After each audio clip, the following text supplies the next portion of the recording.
السلام عليكم ورحمة الله تعالى وبركاته. الحمد لله رب العالمين. بسم الله والصلاة والسلام على رسول الله وعلى آله وصحبه أجمعين وبعد. Allah, in whose name we begin, the eternal with no beginning, everlasting with no ending. Peace and choicest salutations upon the cream of creation, Nabi Muhammad alayhi salatu wassalam.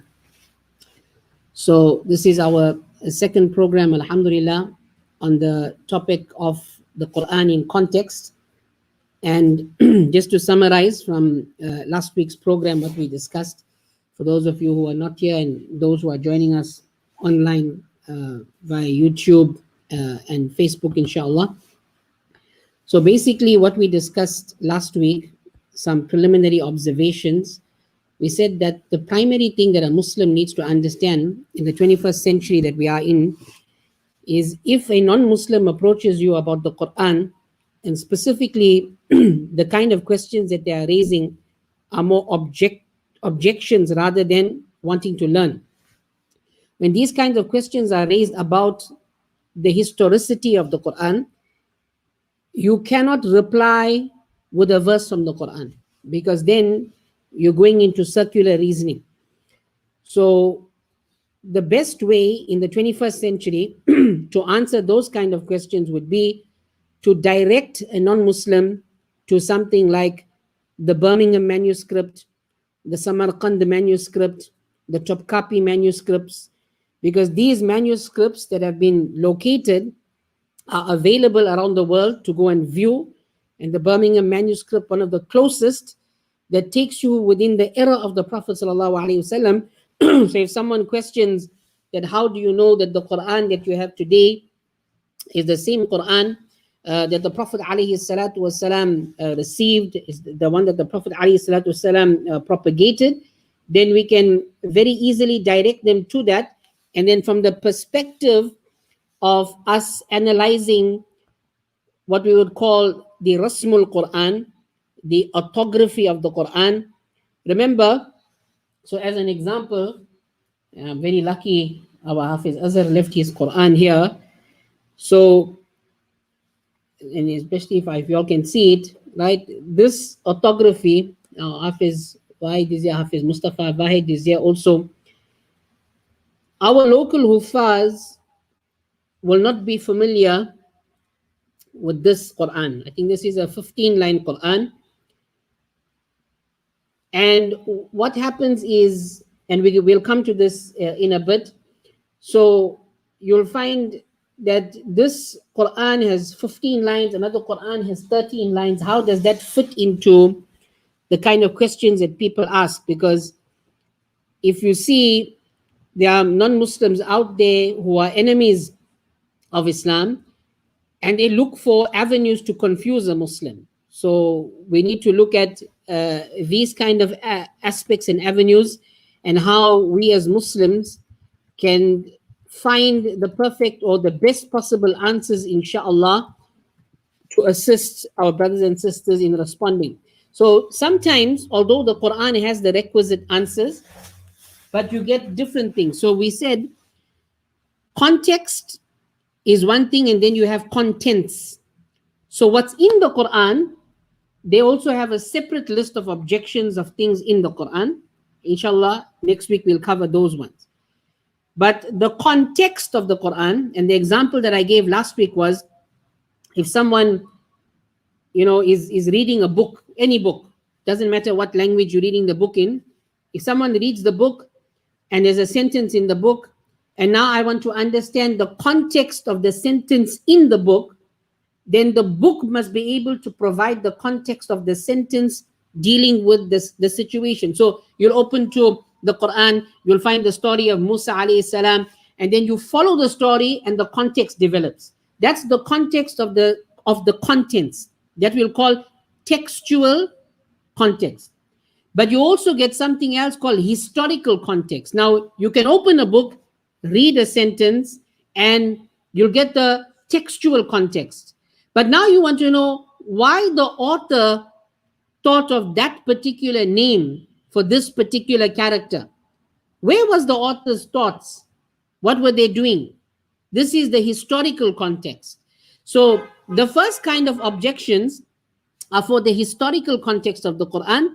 And these are some of the things that we need to go through, inshallah, today. So I set out a list of questions that we will go through, inshallah. The first one, and I'll just read it out. The first one is, the Quran was not compiled during the lifetime of the Prophet alayhi salatu wasalam, therefore its authenticity is questionable. Now, this is one of the most common questions, right? And primarily, every person who's studying hifz or is a hafiz should be able to answer this. They should not, meaning that our hifz institutions, together with teaching the Huffaz memorization techniques, they should be teaching them about the history and the historicity of the Quran as well, so that they can carry the message forward. Nonetheless, so the question is flawed. Why it's flawed? Because the question is that if the Prophet ﷺ, when he passes away, the Quran wasn't compiled. If it wasn't compiled, therefore, there's a question mark of its authenticity. Now, for any other book in history, this question would have validity, not for the Quran. Why? Because every other book, even every other religious book, was revealed in a text form. But the Quran wasn't revealed in a text form. The Quran was revealed primarily oral transmission, and then from oral transmission, it was transferred into written form. So the written form is the secondary aspect, the fruition from the oral transmission. So if a person needs to critique it, they first have to start with the oral transmission. So the question is flawed because why? The questioner, the deduction is incorrect because they've given you only one possible reason and they've forsaken the primary reason, which is the oral transmission of the Quran, right? And we'll try and cover a little bit of that as we go through it. Now, another thing to consider in relation to the subject of the oral transmission of the Quran is that by the time the Prophet ﷺ had physically departed from the dunya, there were thousands who had committed the Quran to memory. Now, why this is logical? Because the Prophet ﷺ is revealing the Quran via oral transmission. He is not reading and writing. So he is transmitting that information primarily to someone else. These are his scribes primarily. They are first memorizing the information, and then they are also writing down the information, and that information is then carried on, right? So that's another piece of history where we know from the oral transmission side, you can't overlook when it comes to the compilation of the Quran. The third aspect is Allah subhanahu wa ta'ala says in the Quran that al-yawma akmaltu lakum dinakum, that today we have completed for you the religion.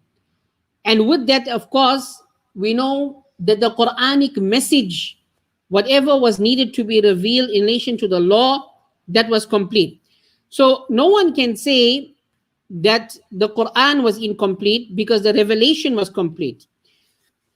Another evidence for this, around 4 years after the Hijrah, meaning the Quran was still in the process of being revealed, there was something that happened, an incident of the expedition called Bi'r Ma'una. A person comes to the Prophet ﷺ from a specific tribe, and he is not a Muslim, he's a mushrik.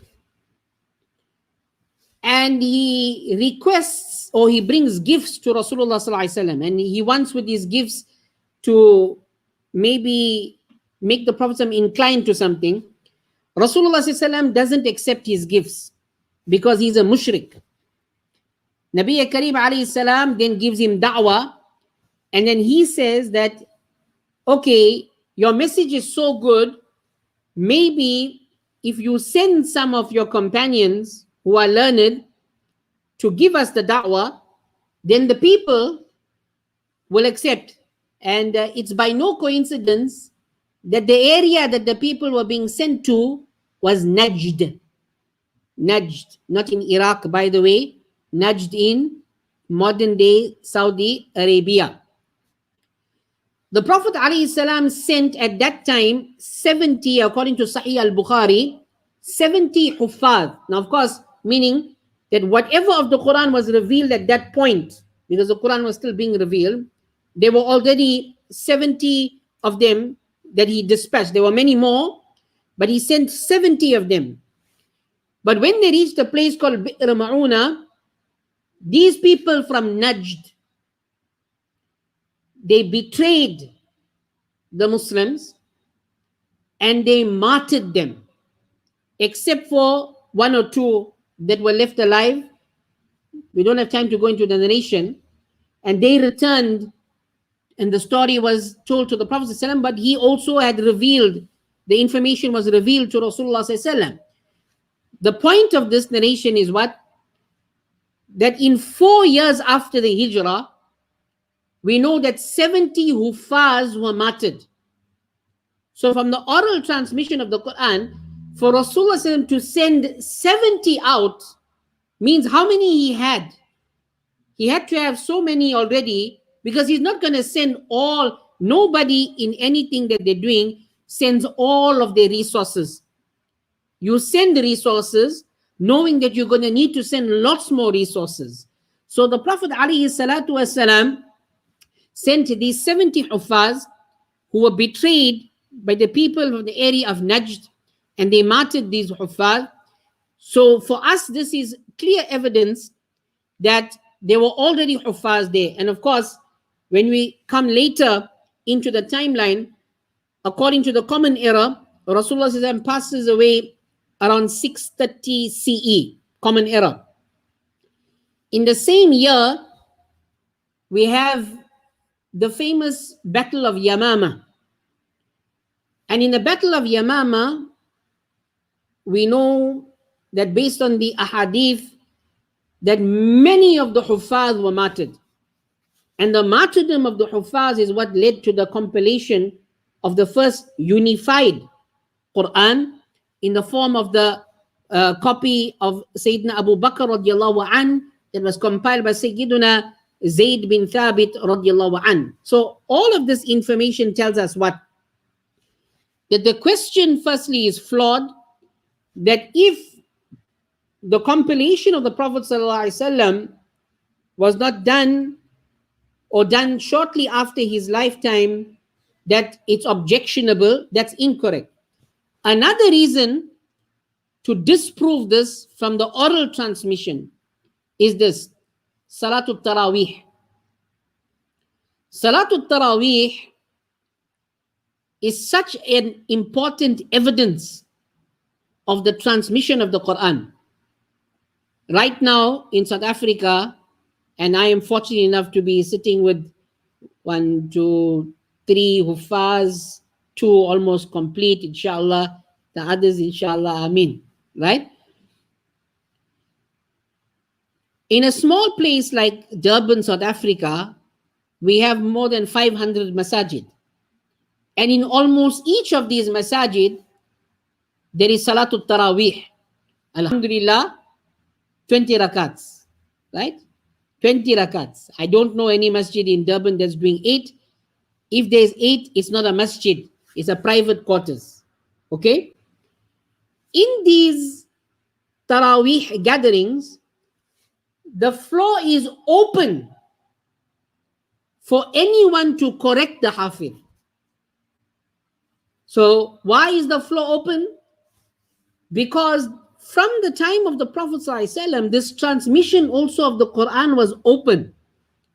Once it was sent, everyone learnt it, everyone knew it, and they could come together and share that. And if someone made a mistake, it became the duty of those behind the Huffaz to give them the luqma and the correction.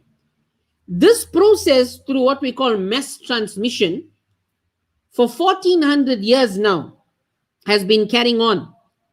So even if we lose the written text of the Quran, We have the oral transmission of the Quran in every city, in every region of the world. And we have the Hufaz who are the guardians of that particular aspect as per the Quranic promise. And that's why for those brothers and sisters who are not Hafid, are listening, have to understand what is the maqam of a Hafid of the Quran. The Hafid of the Quran, when we ask people what's a Hafiz, they say someone who memorizes the Quran. That is an incorrect definition, because then you've limited the rank of a Hafiz to someone who's just got a good memory. That's all he is. It's just someone with good memory. So a non-Muslim with good memory can also be a Hafiz. Is that what we're saying? A Hafiz, from the word, is someone who is a guardian, a protector of the kalam of Allah subhanahu wa ta'ala. So his rank and his maqam is not to be understood at the same level as others. Of course, the Hafiz must also understand from themselves what that rank entails, right? So the first question is quite easily refuted, that the question itself is flawed, and we should not fall prey to this kind of deceptive questioning that channels the mind to look at it only from the perspective of the writing of the Quran, but forsaking the oral transmission of the Quran. The second question, which is that Zayd bin Thabit radiallahu an couldn't find two verses of the Quran. He eventually found them with one or two companions. This proves that the current Quran has verses included in it that are anomalous, meaning that the current Quran that we have, according to the objection, so let's go to the source. If you look at Sahih al-Bukhari, you look at the major books of hadith, you'll find that Sayyidina Zayd bin Thabit, the narrations linked to him, where he says that he couldn't find certain verses except with XYZ person. So what the apologists do is they say, look, you see, the person who was involved in collecting the Quran, you all say that there were 124,000 companions. Some narrations say more. And from this you see maybe 12,000 Huffaz. But from all of these over 100,000 people, he couldn't find two verses. So where's the claim of so many Huffaz? If there were so many Huffaz, why he couldn't find those two verses? The first problem with the question is that what they've done is they've taken two different timelines and merged it into one question. If I am, or someone is 10 years old and they say, when I was 10, I smashed my car. And when they are 30, they say, I smashed my car. And then someone meets them when they're 40 years old and tells them, hey, you had two accidents. You had two accidents. Because when you said that you smashed your car twice, is this a logical explanation? No. Because why? The timeline gives the context. When he was 10 years old, he was talking about his toy car. And when he was 30 years old, maybe his real car. Sometimes the elders are still playing with toy cars, I don't know, right? What they call them den kid hobbies that they have. Khair. So here what they've done is, they've taken the two separate compilations that took place in history of the same Quran, and in those two separate ahadith, the same compiler being Zayd bin Thabit radiallahu an, they took his two separate meaning. The first compilation, after the Battle of Yamama, Sayyidina Umar radiallahu an comes and he says that I believe that the Qurra are being martyred, because the Qurra, meaning the Huffaz, are at the front line of the battle. If they continue to be martyred like this, فَيَذَبُ كَثِيرًا مِنَ الْقُرْآنِ, we'll lose the Qur'an. So let's compile it into what? A single unified copy. The Sahabas had all of their own copies. Many of the Sahabas had their own copies of the Quran. Because you're receiving a verse, you're making your note. It's logical.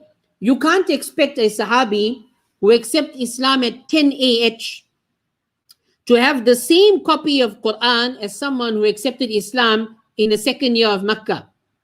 Why?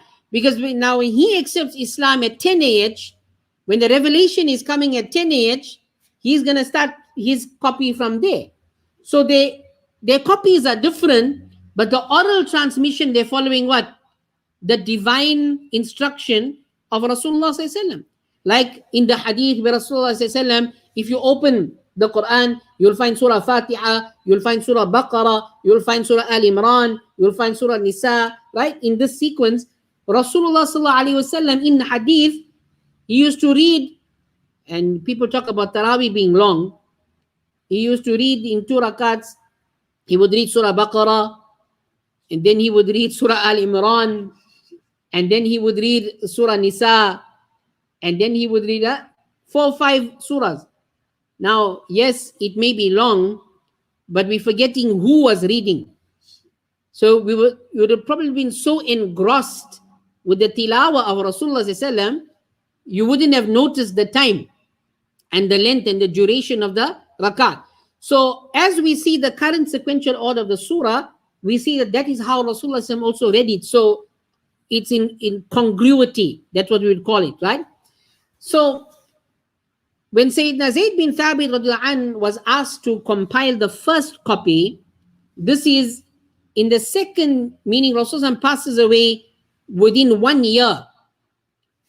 The first copy, then he says that I didn't find, I think it was the last verse of Surah At-Tawbah, except with Abu Khuzaymah al-Ansari.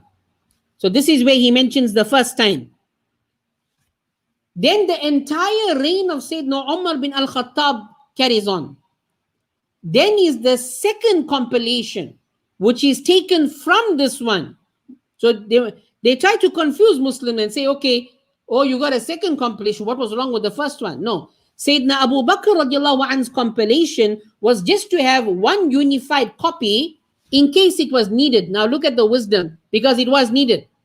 They were not worried about having multiple copies at that time, because everyone's Quranic recitation was the oral transmission that everybody had. And it so happened that there was a need, which we'll come to. So Sayyidina Uthman radiallahu anhu's time, that was the second time where Sayyidina Zayd bin Thabit radiallahu anh said, and I couldn't find Suratul Ahzab, I think it was verse 32 or 22, and I found it with certain person. So 2 separate timelines, he mentioned 2 separate verses. So you can't say in the question, why? Because the first compilation was complete. So the idea of having 2 separate verses not being in that compilation is an absolute lie, and it's something that we should not fall prey to. So the question about Zayd bin Thabit radiallahu anh not finding the 2 verses, and as a result of that, our current Quran. So the question is that because of this, the possibility exists that our current Quran has anomalous verses. Anomalous meaning that there's 1 or 2 verses that everyone didn't have but was added. But this is a lie, and obviously we've proven the first aspect of it. But just to continue, example, if you look at the books of tafsir, the ulama mention, and I'll give you a logical example of this. If somebody doesn't know anything about the Arabic language, nothing, and I tell, you come here, go to my library and find me Al-Jami' li Ahkam al-Quran lil-Qurtubi. And that's all I tell him. I don't tell him, go to certain shelf number, look for a certain book color, what's the odds of that person finding that book? The odds of that person even repeating my sentence? Very, very tough. Now they say that Sayyidina Zayd bin Thabit radiallahu an included anomalous verses because he said, I couldn't find these two verses except with two people. Here's the logical fallacy. How could he say, I couldn't find these two verses if he himself didn't know them? He had to first know those two verses in order to find them. If he didn't know them, how would he know what to look for? So the objection again is a fallacious one. Sayyidina Zayd bin Thabit was the primary scribe of Rasulullah sallallahu alaihi wasallam. So he was a Hafidh al-Qur'an. When we say that he didn't find the verse, this is what the ulama meant and what Sayyidina Zayd bin Thabit meant at each juncture. That I couldn't find the written copy of the verse that was given to the person by Rasulullah sallallahu alaihi wasallam. Why? Because the rules and regulations that he placed for himself, this committee of people that were compiling the Qur'an, overseen by Sayyidina Umar radiallahu ta'ala an, but leading that mission was Sayyidina Zayd bin Thabit. What was the stringent rules? That although I am, meaning Sayyidina Zayd bin Thabit is saying, although I am a Hafidh, although Sayyidina Umar bin al-Khattab is a Hafidh al-Quran, although Sayyidina Abu Bakr radiallahu anh is Hafidh al-Quran, although most of the Sahaba Ikram are Hafidh al-Quran, but to make sure that no one objects later that people added things that were not there, this is what we're going to do. We're going to gather the people together and we're going to say, right, whoever got a verse from the Prophet ﷺ in writing, bring it forward. Then when you bring it forward, you must produce two witnesses that saw you getting that verse from the Prophet ﷺ. And then on top of that, Sayyidina Zayd bin Thabit is a Hafiz. Then he will check it out. And say, no, Umar is also Hafiz. So it was very, very difficult. Only after all of these criteria was met, then only a verse would be written. So it made it really, really difficult for any kind of anomalous verse. Now, a very important point here. I'm sure many of you are aware that we did put out a challenge to one of the Qur'anist folk. Some of the Qur'anists today, they say that there are two verses of the Qur'an that were added. Some of them allude to these two. But their reasoning for it has nothing to do with the hadith and all of these things. It's because they followed a man who claimed to be a messenger. His name was Rashad Khalifa. The late Shaykh Ahmad Didat, some years ago, inadvertently made him famous, didn't realize, because Shaykh Ahmad Didat wanted people to see that the Quran was a miraculous book. So he came across a mathematical miracle based on the principle of the number 19. And he found it amazing. So he began to speak about this principle and tell it to people.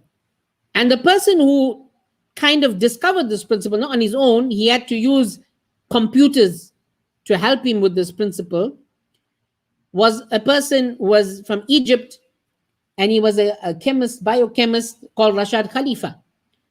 And this man, Rashad Khalifa, eventually felt that he could see the number 19 in everything because of this code that he felt that he found in the Quran, basing it on, I think it's Surah Muzammil, alayha tis'ata ashar, on it are 19. So he said that he is a messenger of God. And when he claimed to be a messenger, he didn't claim nubuwah, not prophethood, one above that. He said, I am a Rasul. So then Shaykh Ahmad Didat cut off all ties with him. In fact, Shaykh Ahmad Didat called him for a debate. And he said, no, I don't want to debate. You can come and have a dialogue with me. And Shaykh Ahmad Didat live in gatherings called him a, khabis and this and that, whatever the case is. The people who follow this man, they say that these two verses, there are two verses of the Quran that need to be taken out. But the only reason is what? because the addition of these two verses messes up their mathematical system. So subhanallah, even when a false prophet tries to use a mathematical principle to claim nubuwah, the Quran fights back. The Quran fights back. Now, to make his principle work, he has to denounce the Quran, thus becoming out of the fold of Islam. Yet people who say that they follow the book of Allah, and then they also proclaim to be followers of this so-called messenger. So, to answer the second question, that when Sayyidina Zayd bin Thabit and the two ayat, it has nothing to do with the way the question is posed again. As we receive it, you have to understand the two timelines of history, right? The third question, Muslims were differing with each other based on the contradictions in the Quran, and this is evident from the famous books of hadith. So yes, this is true. Unfortunately, there's this lie that seems like Muslims hide our information. Our information is easily available. You can go online and search it. Nothing is hidden. It's hidden when other religions translate their work and hide the original. Our books, alhamdulillah, the original Arabic text, the English text, it's all available. You can purchase it online. You can go to any of the ulama, ask them to give you the books. In the time of Sayyidina Uthman radiallahu anh, the Muslims were spreading out to Armenia and up to Azerbaijan, and there was a conquest taking place. So some Muslims from Sham and some Muslims from Iraq met. Now remember, the Sahabas, they spread out with the Muslim army and they settled in different lands. Like example, Sayyidina Abdullah ibn Mas'ud radiallahu anh, he settled in Iraq. And through his teachings, inspired the likes of Sayyidina Imam al-Azam Abu Hanifa rahimahullah. Through whose teachings we have the Hanafi madhab spread across the world. Now, the Sahabas spread, and the Sahabas, although were Arab, they came from different Arab clans and they spoke different Arab dialects. So, when one Sahabi taught the Quran based on a specific dialect, he taught it to his students. And I'll give you an example. And those whoever did hifz, it will be easy for you to understand. Just through one Sahabi, like example, Sayyidina Abdullah ibn Mas'ud or Sayyidina Ubay bin Ka'b or Sayyidina Abu Darda, he would teach 10 students the Quran. And under that 10 students would be 10 students. And under those 10 students would be 10 students, and he would supervise them. So 10, 10, and 10, right? Now, you can already see through one Sahabi in just one kind of class that he's teaching. And then those, each of them are going to spread out and follow the system of teaching 10 and 10 and 10. And like this, the Quran is rapidly going, but through the teaching of Sayyidina Abdullah ibn Mas'ud. So the different Sahabi is teaching in a different dialect. And so when the Muslim armies meet from different regions, they are differing, but not according to the question. The question is saying that the Muslims were contending with each other as if they were different Qur'ans. No, they were differing with what? With the dialectical differences. So as an example, if you are us who read the Qira'ah of Hafs, you say Maliki Yawmiddin. But if you go to like Morocco and you pick up a Quran from the Qira'ah of Al-Warsh, it says Maliki Yawmiddin. These differences in the dialect does not change the meaning of the Quran. And this is the result. So this is the Qira'ah. We talk about the 10 Qira'ah. The 10 Qira'ah was transmitted from the companions, through their students, through mass transmission.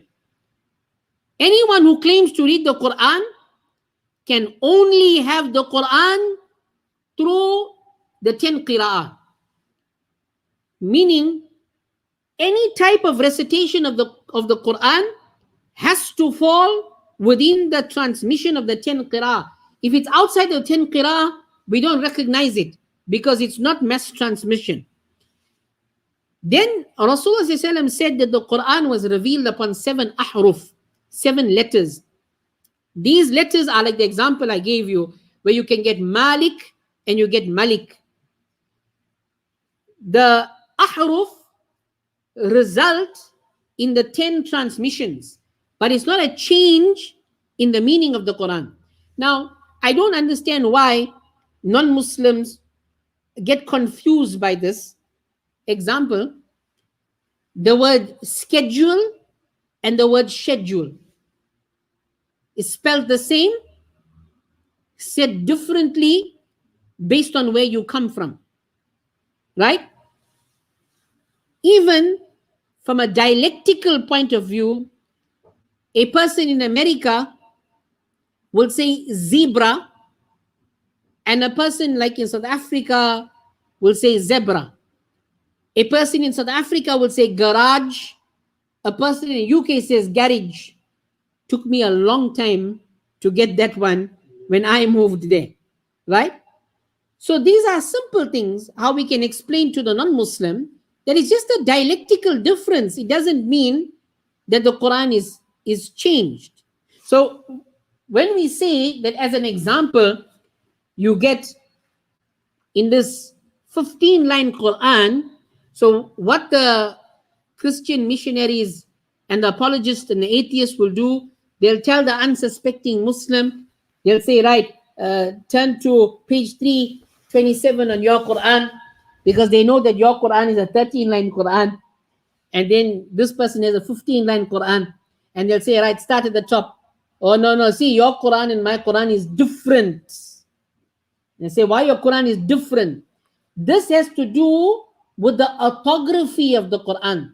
Meaning, there's different orthography. So, example, you can write English in capital letters. All your letters can be capital.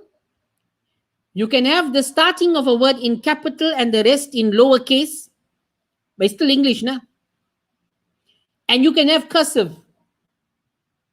This is the change in the calligraphical style, the orthography. So the Muslims, particularly from the Indo-Pak region in South Africa, we use the 13-line Quran, which follows the Mughali orthography from that age. That's the Mughal Empire, their orthography. But the orthographical style of the Quran doesn't change the meaning because it's still following the qiraat of Imam Abu Hafs. This particular Quran is the same Quran, but the style of the writing is different. Now, for those who still battle with this, how I explain to them is write a paragraph in your Microsoft Word and choose a font. Then highlight that entire page and change the font. What happens? Doesn't the size change? There's an impact on the entire page because of the font. This is the rasm, the orthography of the Quran. So people use the orthography of the Quran to try to find errors in the actual context of the Quran, and this is obviously unacceptable, right? The last question before we conclude is, they say that the third Khalifa, Sayyidina Uthman radiallahu an, ordered the burning of the Quran because he was aware of these contradictions. Now, firstly, this is what you would call a conspiracy theory. Why? It's based on assumption. When you read the text, it's quite simple. When the two armies met in the time of Sayyidina Uthman, they were differing on their qira'at.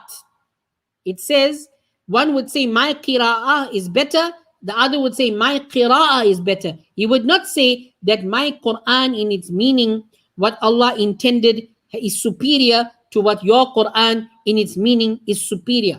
These are two very, very different things. So what Sayyidina Uthman radiallahu anh did is he called for the compilation of Sayyidina Abu Bakr radiallahu anh. So the wisdom of that now comes into play. Why? It was already done. Sayyidina Zayd bin Thabit is still alive. So now he calls him back into the mission and he adds more people. Now Sayyidina Uthman radiallahu anh does something very, very important. He takes into cognizance all the differing dialects and he incorporates it into one orthographical style. That's why today, if you open example to Surah Duha, you can read Wad-Duha, and the same one that you're reading, you can read Wad-Duha, Wad-Duhi. You can read it Wad-Duha, but you don't have to change anything. Another example, I think it's in Surah Hud, verse 40 or 41, the story of Nabi Nuh alayhi salam, when the ark was moving. So, and this is the beauty of the Quran, it also describes the movement. Now, a modern day ship, when it moves, is very different to an ark moving in a storm built with the kind of material that Nabi Nuh alayhi salam had. The modern day ships are built with the kind of material that's so solid. In the Quran, Allah Ta'ala speaks about Nabi Nuh alayhi salam building the ark with dusur, with nails. Imagine you got this huge ark and then you're nailing it with the wood and the plank, right? When the ark moved, what happened? Bismillahi majreha. Now what you can do, and those also watching online, if you go to Surah Hud, which is the 11th chapter, verse 40, 41, somewhere around there, if you look at the side of the page, it says there, if you read it, if you can understand, it explains why you say Bismillahi majreha. If you read it according to Warsh, it's Bismillahi majraha. But there's no change in the writing. And why it's majreha is like this here. If you're in an ark in the ocean, how the ark is going? So majreha, and then mursa is the stopping. So majreha wa mursaha. So Imam Hafs took that dialect, because when you're reading it, you're also showing in the tilawa how the ark was moving and how it anchored.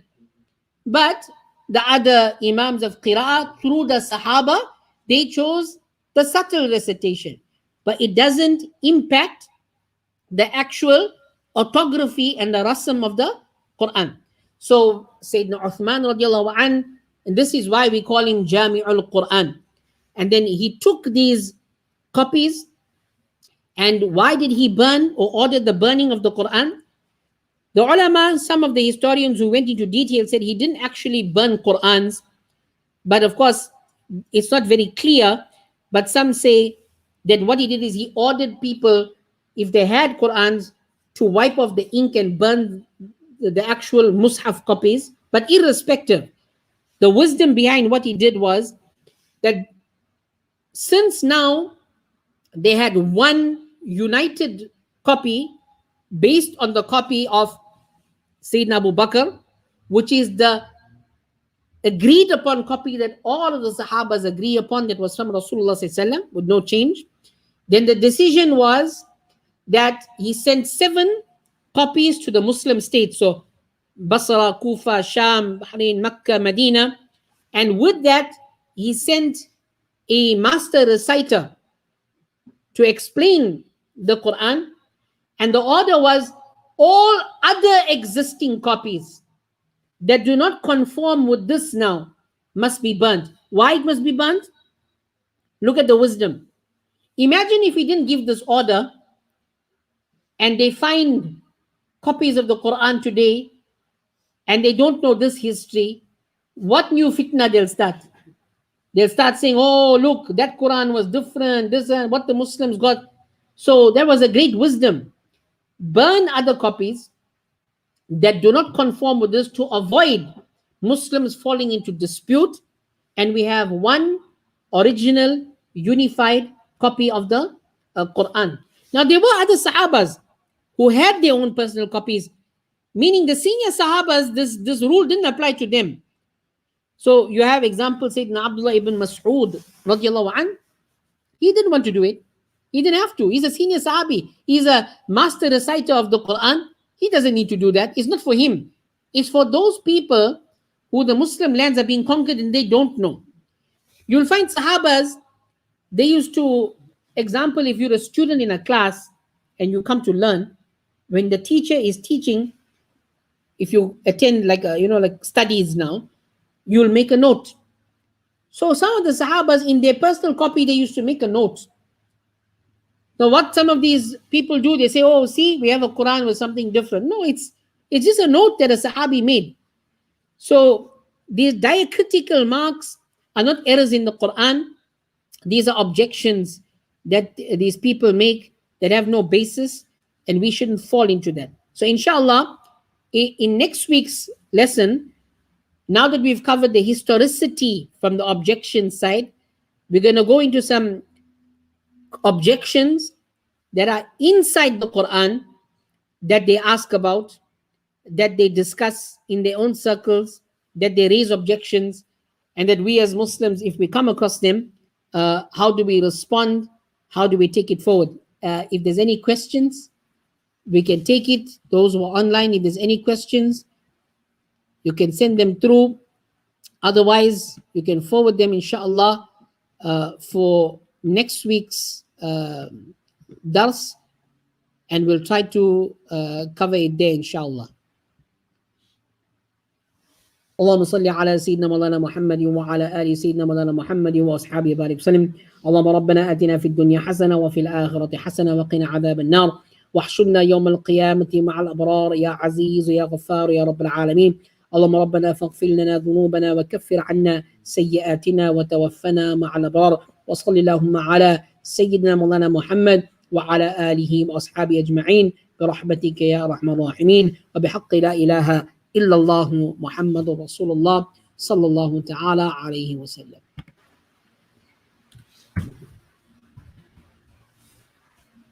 No questions? Still have to check.